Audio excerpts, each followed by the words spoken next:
예를 들어 스테이블 코인을 널리 쓰게 하잖아요. 위안화가 파고 들어오는 데다가 스테이블 코인을 달러 스테이블 코인으로 딱 깔아주면은 아무래도 화폐 간의 경쟁을 할 때 달러에 대한 범용성이 그런 국가들까지 널리 퍼질 수가 있죠. 민간에서 스테이블 코인을 이제 발행을 할 수 있게 해주잖아요. 막 이렇게 되면은 화폐 시장에 혼란이 나타날 수가 있거든요. 그래서 민간 화폐가 너무 무분별하게 찍혀 나오는 문제가 이제 생길 수도 있죠.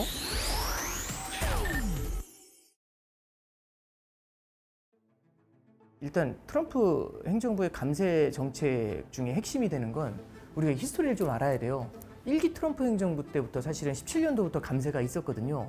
그때 당시에 법인세 감세라든지 이제 사실은 소득세에 대한 감세 같은 것들이 있는데 그게 이제 일몰이 돼요. 이제 끝나니까 이걸 연장을 해주자라는 게 있거든요. TCJA라는 게 있는데 사실 이제 그 트럼프 행정부가 1기 트럼프 행정부 때 감세를 대규모로 해주고 난 다음에 이제 흥미로운 일이 일어나죠. 그때 당시 이제 논쟁의 핵심이 뭐였냐면 이런 거죠.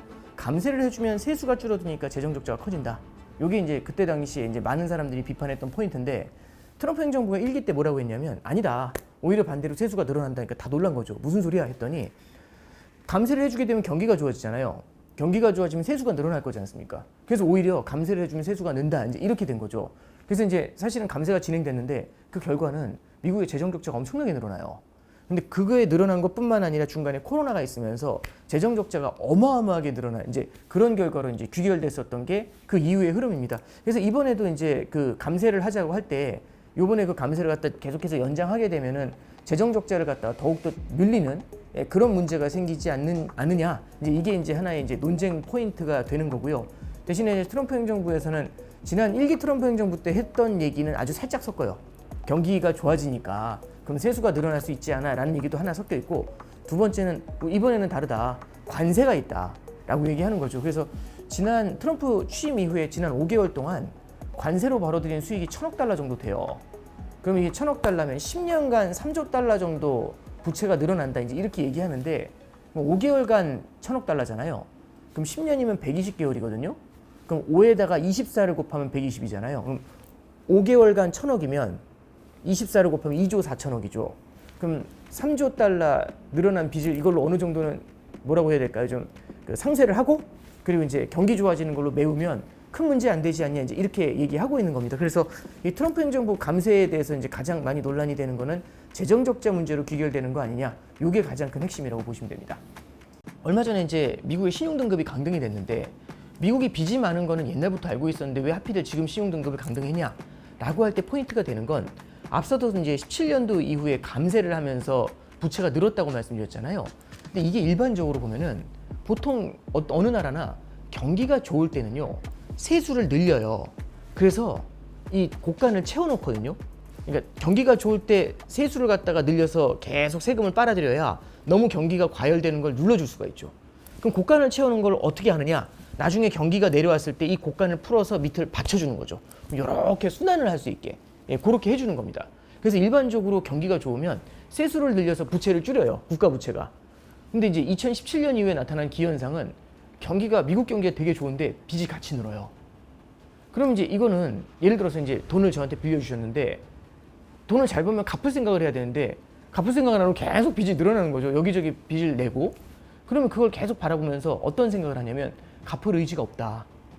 이런 생각을 할 수가 있지 않습니까? 갚을 의지가 없다라는 생각은 기본적으로 믿음, 신뢰를 갖다가 무너뜨리는 문제가 생기죠. 그래서 이제 지난 4월달, 5월달에 이제 관세 문제 이런 것까지 겹치면서 미국에 대한 신뢰의 문제 이런 것들이 이제 부각이 됩니다. 그럼 미국에 대한 신뢰의 문제가 부각이 되면은 그게 당연히 달러 가치에는 중장기적으로 힘을 빼는 그런 역할을 하게 되겠죠. 그래서 뭐 이제 미국이 파산합니다, 미국이 무너집니다 이런 말씀보다는 달러의 힘이 조금씩 빠져나가는 그런 문제를 만들 가능성이 있지 않냐. 그래서 트럼프 행정부에서도 그 부분에 대해서는 충분히 좀 걱정을 하는 것 같아요. 하나의 통화가 약세로 간다라고 해서 뭐 좋다 나쁘다를 얘기하기가 참 어려운 게 양면이 있어요. 그러니까 통화 가치가 약세가 되면은 그 나라의 수출이 유리해지거든요. 왜냐면 내 나라 제품의 가격이 싸지니까 달러 표시 제품이 달러가 약세니까 이게 싸져요. 그럼 다른 나라에 수출할 때 유리해지고요. 두 번째는 다른 나라 통화가 비싸지니까 미국 입장에서는 수입을 할 때 가격이 비싸잖아요. 비싼 거 수입을 잘 안 해요. 수입은 줄이는데 수출이 늘어나잖아요. 그러면 당연히 미국의 무역 적자가 줄어드는 효과가 생기게 되거든요. 그러면은 무역 적자가 줄어든다는 게 지금 미국 같은 경우는 무역 적자가 너무 커서 문제인데 이걸 줄일 수 있는 굉장히 중요한 이제 어떤 도구가 됩니다. 그래서 트럼프 행정부가 달러 약세를 원한다 이런 얘기들이 사실 나오는 게 무역 적자가 너무 심하니까 이걸 줄일 수 있는 굉장히 중요한 수단이다. 이런 생각을 하는 거죠.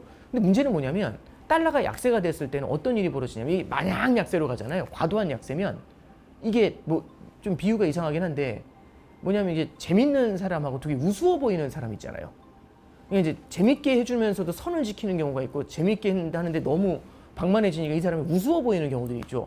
무슨 말씀이냐면 달러 약세가 너무 과도하게 진행이 되면 달러에 대한 신뢰를 무너뜨릴 수 있죠. 왜냐하면 이 통화는 계속 무너질 거야 라고 생각을 하면 그 통화를 갖고 싶은 마음이 사라지게 되지 않을까요? 오히려 보유하고 있는 달러도 줄이려고 하지 않을까요? 그래서 달러 약세가 어떻게 됐냐 이런 것들보다는 과도한 달러 약세 있죠. 이런 것들은 또 미국이 달러의 패권, 달러의 신뢰가 무너지는 문제가 생기니까 여기에 대해서는 또 경계감을 보이는 이제 그런 이슈가 생기고요.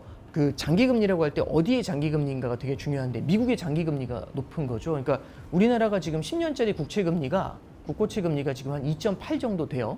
근데 2.8 언저리에서 왔다 갔다 하죠. 근데 이제 미국 같은 경우는 지금 금리가 한 4.3, 4.4에서 왔다 갔다 해요. 4.5 바로 밑에서 이제 움직이고 있는데 그럼 이제 미국 금리가 유독 높은 이유가 있을 거잖아요. 일단 가장 중요한 거는 첫 번째는 미국의 경기가 다른 나라보다 양호해요. 그리고 두 번째는 미국의 물가가 다른 나라보다 조금 높아요. 왜냐면 이제 수요가 탄탄하니까 높은 물가인데도 불구하고 수요가 탄탄하니까 이걸 소화를 해주잖아요. 물가라는 건요. 결국에는 사람들이 사는 사람이 없어지게 되면 높아진 물가가 뚝 떨어져서 물가 하락이 나타나게 되는데 높은 물가에도 불구하고 계속 받쳐주잖아요. 그럼 그 물가가 지탱이 되는 겁니다. 그래서 미국 같은 경우는 물가가 높다 보니까 중앙은행 입장에서는 이 물가를 갖다 잡아야 되니까 금리를 높게 유지할 수밖에 없거든요. 그래서 요즘 이제 가장 많이 논란이 되는 게 뭐냐면 미국 경기가 안 좋아지니까 금리 낮춰야 돼 하는데요. 다른 나라들 금리 막 낮춰도 미국이 못 낮춰요. 왜냐하면 말씀드렸던 것처럼 물가가 높으니까. 또 하나 말씀드릴 건 이 물가가 높아진 게 21년도 3월 달에 중앙은행이 목표로 하는 2% 물가 상승을 넘어섰어요. 21년도 3월. 그럼 지금이 25년도 7월이니까 4년 4개월이 지났잖아요. 근데 아직까지 그 중앙은행이 목표로 하는 2%로 못 돌아왔어요. 그럼 4년 4개월 동안 지금 인플레이션이라는 병을 앓고 있는 거거든요. 물론 증세가 약간 완화된 건 좋은 거지만 그 얘기는 뭐냐면 4년 4개월 동안 기침을 하는 사람이 있다고 해보죠. 홍길동이라는 아이가. 그 사람은 사실 고질병이잖아요. 고질병이라는 건요. 언제든지 재발할 수 있고 두 번째는 치료하기가 생각보다 어려울 수 있어요. 그럼 시장에서는 어떤 생각을 하냐? 이 물가가 쉽게 안 잡힐 거야 라는 그런 기대가 만들어지게 되거든요. 그럼 금리가 아무래도 중앙은행이 기준금리 낮추기도 쉽지 않으니까 과거보다는 높은 레벨의 금리를 생각보다 오랜 기간 유지하게 되는 거죠. 그래서 이제 조금 어려운 말로 higher for longer라는 말이 있어요. 보다 높은 금리를 for가 뭐뭐 동안 이런 뜻이잖아요. longer, 보다 긴 기간 동안. 시장이 기대하는 것보다. 그래서 지금 금리가 높게 유지가 되고 있다. 이렇게 정리할 수 있습니다. 결국에 트럼프 행정부의 감세 정책은요. 감세를 통해서 소비를 부양하고 싶어요. 그러니까 사람들은 누구나 세금 줄여준다고 하면 싫어할 사람은 이 세상에 없지 않습니까? 그럼 아무래도 정치적인 지지율도 높아질 수가 있고요. 사람들이 소비를 갖다가 늘릴 수 있는 아무래도 모멘텀이 생기는 거거든요. 그럼 사람들이 소비를 늘릴 수 있다는 거는 미국은 소비로 성장하는 나라인데 그러다 보면 미국 경기도 탄탄하게 유지가 되겠죠. 그리고 법인세도 많이 낮춰줬어요. 그럼 법인세가 낮아진다는 거는 주식시장에도 도움을 주거든요. 그럼 주식시장도 뜨겁고 이러면 미국 경기가 탄탄하니까 전 세계 자금이 미국으로 투자 자금이 몰리지 않습니까? 그럼 미국 탄탄해지죠. 그러면 그걸 이제 트럼프는 뭐라고 하냐면 마가라고 하죠. Make America Great Again. 이제 요 말을 하지 않습니까? 그래서 성장을 가장 강하게 가져갈 때 핵심은 결국은 감세다.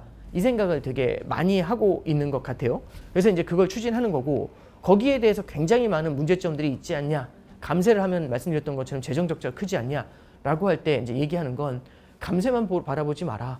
이번에는 관세를 통해 가지고 세수를 늘릴 거고 두 번째는 규제 완화를 통해서 새로운 또 성장의 모멘텀을 만들 거야 라고 해가지고 트럼프 행정부를 바라볼 때는 감세라는 것도 하나 있지만 감세, 관세, 규제 완화.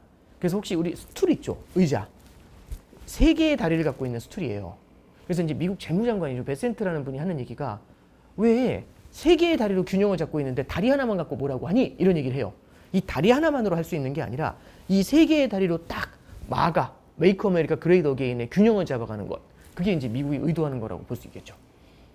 근데 이제 문제가 뭐냐면은 미국 경기가 자칫하면은 둔화될 수 있다는 두려움을 되게 많이 갖고 있어요. 실제로 미국의 고용 지표가 조금씩 둔화되는 모습은 나타나고 있거든요. 그러면 일단 딱 볼 때 미국의 고용이 둔화가 된다는 얘기는 사람이 월급을 덜 받게 된다는 얘기잖아요. 그럼 이게 아무래도 이 고용 자체가 약해지게 되면은 미국의 소비도 둔화되니까 경기 안 좋아지잖아. 경기 안 좋아지면 정부 입장에서는 경기 부양을 통해서 이걸 끌어올리고 싶어요. 근데 중앙은행은 경기도 바라봐야 되지만 목표가 두 개예요. 물가도 봐야 돼요. 그러면 중앙은행 입장에서는 성장을 바라보면서 금리를 내릴까, 물가를 바라보면서 금리를 올릴까, 여기 이제 엉거주춤하거든요. 그럼 이 두 개가 팽팽하죠. 그러면 신중하게 바라봅시다. 이렇게 돼요. 그래서 엉거주춤한 모양새가 딱 되는 거고, 트럼프 입장에서는 그걸 바라봤을 때 답답한 거죠.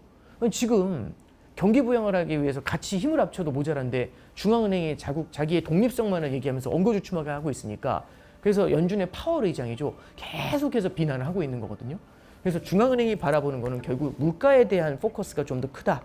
이렇게 이제 생각하시면 될 것 같습니다.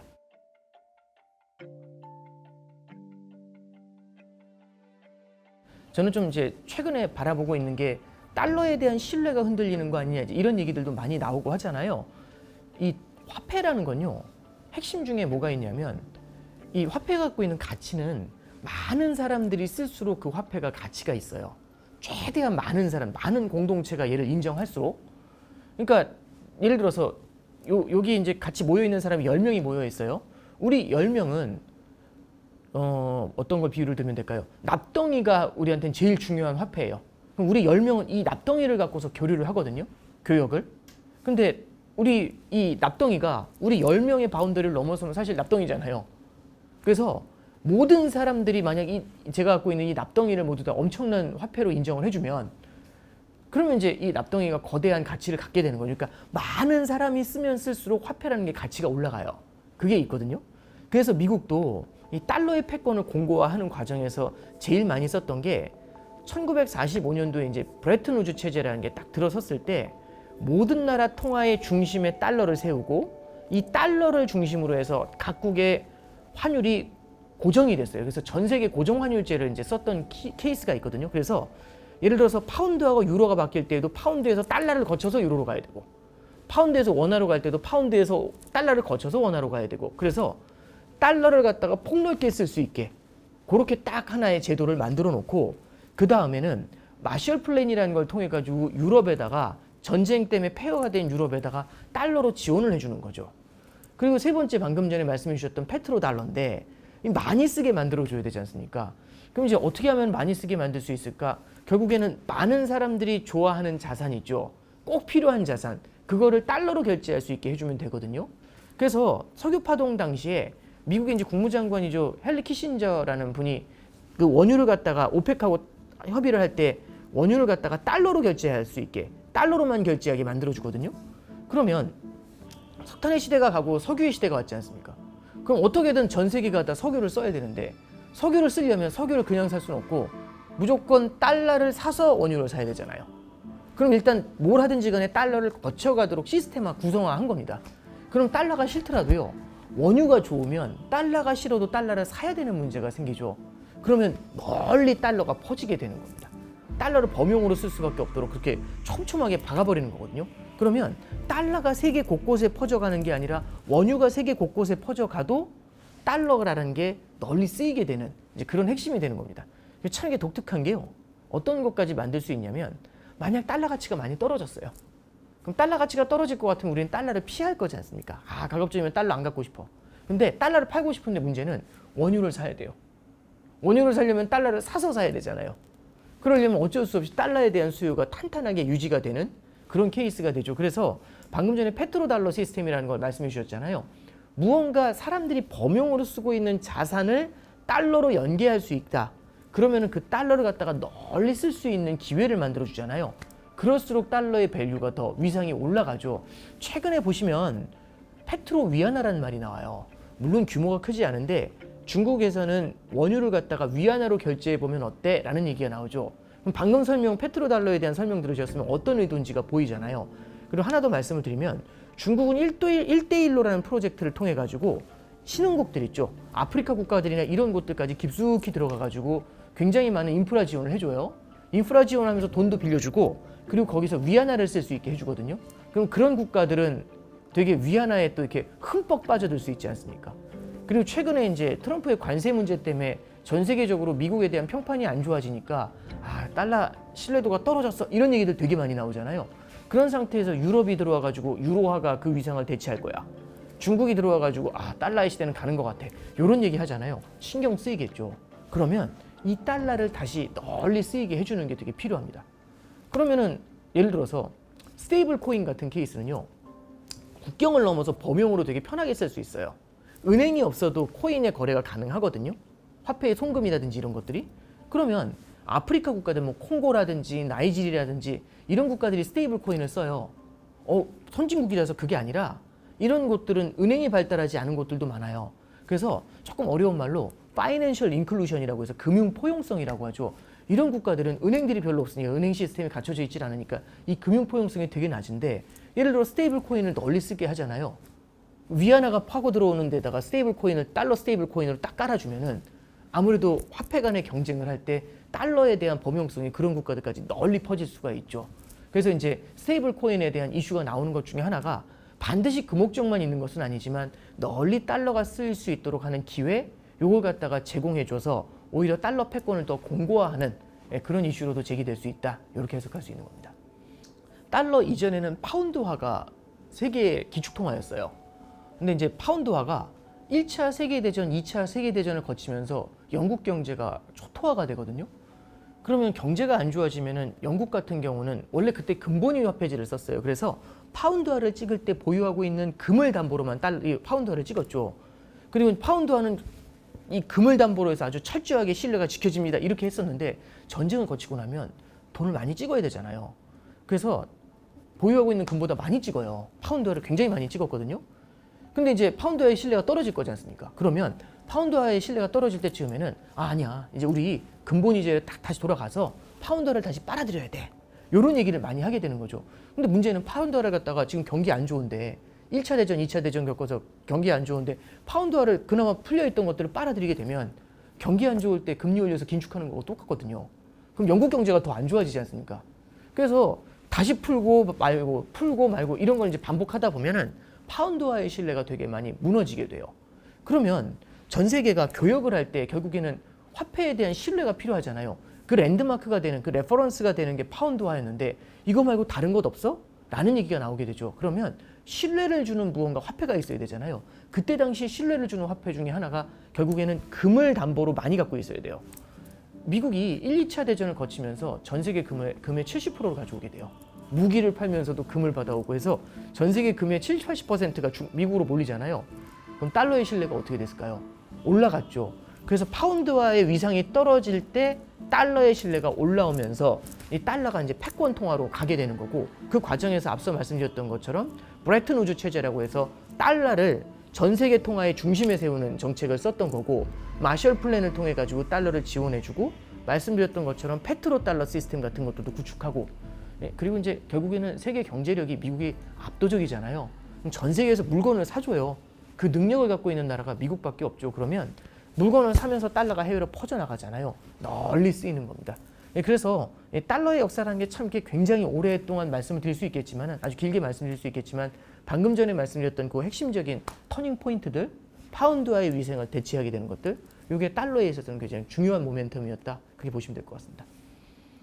민간에서 스테이블 코인을 이제 발행을 할 수 있게 해주잖아요. 이게 과거에 그 1800년대 후반에 그 자유은행의 시대라는 게 있었어요. 그때는 미국의 달러가 어떤 딱 정해져 있는 달러가 있었던 게 아니라 은행들이 돈을 찍을 수 있게 해줬거든요. 각 은행들이. 그래서 지역별로 화폐가 굉장히 이제 많이 이제 남발이 된다고 표현해야 되나요? 그러다 보면 또 어떤 문제가 생기냐면 A라는 지역은 신뢰도가 떨어지는 예를 들어 미시간 같은 지역은 되게 문제가 있는 지역인데 거기서 발행 화폐는 똑같은 달러인데 저기 믿을 수가 없어. 그래서 그 달러는 1달러를 주잖아요. 그럼 1달러짜리 살 수가 없고 70센트짜리밖에 못 사게 한 30% 할인해서 거래되고 막 이렇게 되면은 화폐 시장에 혼란이 나타날 수가 있거든요. 그래서 민간 화폐가 너무 무분별하게 찍혀 나오는 문제가 이제 생길 수도 있죠. 그리고 또 하나는 중앙은행 입장에서는 조금 곤혹스러울 수 있어요. 왜냐하면 경기가 안 좋으면 경기가 안 좋으면 이제 돈을 풀어줘야 되잖아요. 근데 이제 경기가 좋아서 물가가 올라가잖아요. 그럼 화폐를 갖다가 끌어당겨야 돼. 긴축을 해서 빨아들여야 돼요. 근데 막 화폐량이 막 늘어나고 이러면 중앙은행이 컨트롤하기가 되게 어려워질 수 있죠. 중앙은행은 일반적으로 시중은행의 은행이에요. 그럼 JP모건이라든지 뱅크 오브 아메리카 같은 시중은행들의 은행이거든요. 그래서 이 중앙은행이 시중은행들을 갖다 컨트롤을 하면서 시중의 통화량을 관리를 하게 되는데 그 컨트롤을 벗어나 있는 수많은 민간기관들의 화폐가 만약 이제 발행이 되게 되면 중앙은행 입장에서는 화폐 통화량을 조절하는 게 조금은 좀 어려울 수가 있겠죠. 그래서 저도 뭐 코인 전문가는 아닙니다만 미래에는요, 이 코인에 대해서는 계속해서 그 보완책들이 점점 더 나오게 되지 않을까, 그렇게는 생각을 하고 있습니다. 저는 스테이블 코인이 그럼 기존에 있는 화폐를 갖다가 대체하느냐, 대체하거나 경쟁하거나 이런 것들보다는요, 그런 화폐의 하나의 형태가 되는 것 같아요. 그래서 그 예를 들어 원화 스테이블 코인이면 원화가 어떻게 쓰일 수 널리 범용으로 쓰일 수 있는 툴을 만들어주는 그런 케이스가 되는 거고, 달러 스테이블 코인도 이제 마찬가지거든요. 다만 그게 규제가 제대로 되지 않아 가지고 마구 풀려 나왔을 때는 오히려 뭐라고 할까요? 신뢰의 문제를 키울 수 있는 그런 리스크를 갖고 있는 거라고 보는 거지, 이게 뭐 경쟁을 하거나 대체를 하거나 뭐 사실 그런 구조보다는요, 오히려 이제 기존의 화폐를 갖다가 널리 쓸 수 있는 어떤 그런 이제 툴이 되지 않겠는가, 다른 형태가 되지 않겠는가, 그런 생각은 좀 하나 하고 있습니다. 결국에는 지금 아무리 전 세계가 무역이 열려 있다고 해도요, 금융에 있어서는 다양한 규제들이 존재해요. 그래서 국경 간에 자본이 이동을 할 때는요, 예를 들어 뭐 테러라든지 이런 것들도 문제가 되니까 자본이 이동을 할 때는 굉장히 다양한 규제들이 존재를 합니다. 그런데 이 스테이블 코인 같은 것들이 생기게 되면은 국경 간에 이 자본이 국경을 넘는 게 아무래도 개방성이 더 높아지게 돼요. 그렇게 되면은 자본의 유출입이 되게 빨라질 수가 있거든요. 그럼 첫 번째 생길 수 있는 문제는 어딘가 통화가 강세를 보이거나 그 나라가 좋다고 하면 돈이 굉장히 빠른 속도로 한꺼번에 쏠리는 문제가 생기게 되고요. 문제가 생겼어라고 한꺼번에 빠져나가는 문제가 생길 수가 있죠. 그래서 저는 어디에 쏠린다, 이거는 사실 미래에는 어디가 좋아질지는 모르겠지만 결국에는 무언가 어디가 좋다라고 할 때 쏠림, 이게 굉장히 강하게 나타날 것 같아요. 그래서 그런 걸 좀 어려운 말로 뭐라고 하냐면은 글로벌 유동성 흐름에 있어서 변동성이 높아지는 문제는 생길 것 같아요. 그래서 지금 각국에서도 우리나라에서도 마찬가지로 스테이블 코인을 도입을 할 때 이렇게 이제 국경을 넘어가는 문제에 대해서는 우리가 다양한 제도적인 보완을 해야 되지 않겠냐, 개인적으로 그 부분에 대해서는 리즈너블하다라는 생각은 하고 있습니다. 그래서 그 정도 보시면 좋을 것 같아요. 네.